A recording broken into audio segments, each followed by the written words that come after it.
तो हेलो दोस्तों, आज सेट जो चैप्टर है 11th क्लास का मैथमेटिक्स का आज लास्ट टॉपिक है। और लास्ट टॉपिक में इसमें हम कार्डिनल नंबर यानी कि फॉर्मूले हैं दो तीन बहुत यूज़ होते हैं, डायरेक्टली यूज़ होते हैं। क्वेश्चन आएगा आपके पास और फिर उसमें आपको ये यूज़ करना होता है।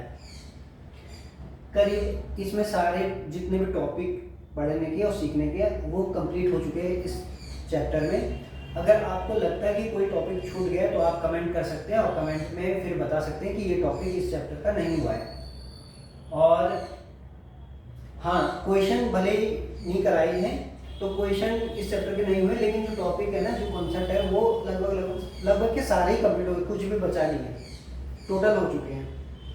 जितने होते हैं वो लगभग हो गया। अगर किसी को लगता है कि ये वाला टॉपिक रह गया है तो वो कमेंट कर सकता है और फिर मैं उसे पढ़ा दूंगा। लेकिन ऐसे जितने टॉपिक सेट में है 11th क्लास में उससे ज़्यादा ही हो चुके हैं।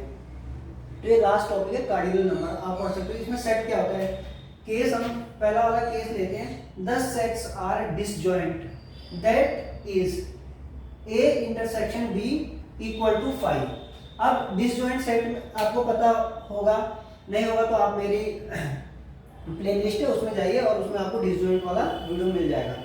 डिसजॉइंट सेट वो सेट होते हैं, मान लो ए और बी दो सेट है तो उन दोनों सेट में कोई भी कॉमन एलिमेंट ना हो, यानी कि इंटरसेक्शन जो होता है उनका 5 यानी कि एम्प्टी होता है। तो जब हमारे पास कोई भी कॉमन एलिमेंट ना नहीं होता है तो हम फॉर्मूला लगाते हैं एन।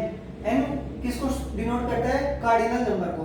तो एन यानी कि cardinal number A union B, यानी कि जब हम ए और बी का यूनियन लेते हैं और उनके कार्डिनल नंबर देखते हैं वो किसके इक्वल होता है, cardinal number of A plus cardinal number of B. ये आपका फॉर्मूला है और ये जैसे लिखा गया है बॉक्स के अंदर, आप भी अगर चाहो तो बंद कर सकते हैं, बिल्कुल सजा सकते हैं, डायरेक्ट यूज होता है।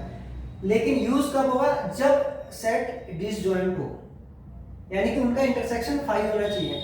ठीक है। सेकंड केस देख सकते हैं आप, the sets are not disjoint, that is a intersection does not equal to 5, that is a intersection b does not equal to 5।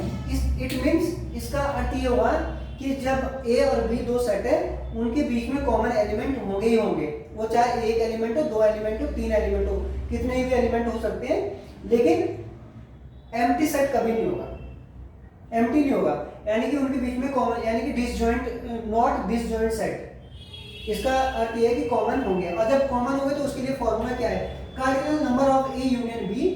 ए और बी का यूनियन का कार्डिनल नंबर लिखेंगे और उसके इक्वल में क्या लिख देंगे, cardinal number of A plus cardinal number of B minus cardinal number of A intersection B. तो हम क्या करेंगे, उसमें से जो कॉमन एलिमेंट होंगे ना, कॉमन एलिमेंट उसको तो कर देंगे माइनस, कॉमन एलिमेंट को हम इंटरसेक्शन से डिनोट करते हैं तो उसको कर देंगे minus.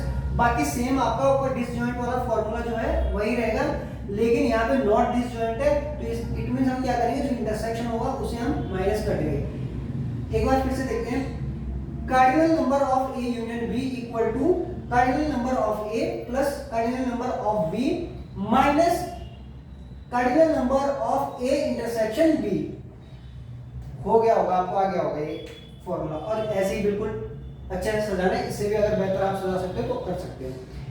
If A B C are any 3 sets, अब ये दो सेट्स के लिए था, लेकिन अगर 3 सेट होंगे तो 3 सेट के लिए भी होता है, 4 सेट के लिए भी होता है, लेकिन आपका जो सिलेबस है और आपकी जो क्लास है 11, 3 सेट से ज्यादा नहीं पूछे जाते, बहुत रेयर है। अगर कोई आप बहुत जेई वगैरह का एग्जाम दे रहे हो तो भी शायद 3 सेट से ज्यादा नहीं जाते, तो 3 सेट तक का मैं यहाँ पे फॉर्मूला लिख सकता हूँ, लिख रहा हूँ। Cardinal number of A union B, B union C, यानी कि तीनों सेट का क्या ले लेंगे हम, यूनियन ले लेंगे और यूनियन में उसके कार्डिनल नंबर देखेंगे कितने आ रहे हैं, उसके कार्डिनल नंबर कितना है, और इक्वल में क्या है, cardinal number of A plus cardinal number of B plus cardinal number of C minus cardinal number of A intersection B minus cardinal number of B intersection C minus cardinal number of C intersection A. यहां तक okay है। फिर हम plus कर देंगे, plus का sign, फिर लिख देंगे cardinal number of A intersection B, B intersection C, यानी कि तीनों का इंटरसेक्शन एक साथ लेंगे और उसको ऐड कर देंगे। तो आपको ये फॉर्मूला भी याद रखना है। ये डायरेक्ट आ सकता है, अगर एमसीक्यूज होगा तो डायरेक्ट पूछ सकते हैं कि अगर 3 आपके पास सेट है तो उनके लिए आपके पास क्या फॉर्मूला रहता है। क्वेश्चन बनेगा तो क्वेश्चन जब कराऊंगा तो उसमें ये आ जाएगा। अभी के लिए चैप्टर हो जाता है फिनिश।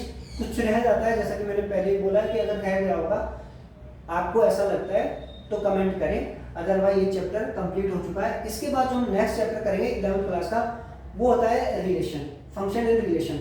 वो चैप्टर बहुत इंपॉर्टेंट है। जैसे ही चैप्टर ये इंपॉर्टेंट था ना, ये बेस मान के चलो, तो ये अब आगे बढ़ता जाएगा और मैथमेटिक्स में आपके पैर आगे जमते जाएंगे। तो आप इसे नोट कर सकते हैं और इसे बढ़िया से सजा के याद कर सकते हैं, और जब क्वेश्चन की सीरीज चलेगी तो क्वेश्चन में फिर आपको ये यूज आएंगे।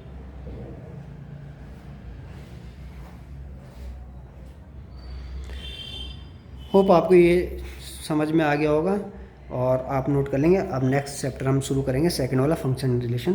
तब तक के लिए टाटा बाय बाय। चैनल को सब्सक्राइब करिए, सपोर्ट कीजिए, लाइक कीजिए और शेयर कीजिए। धन्यवाद। जय हिंद, जय भारत।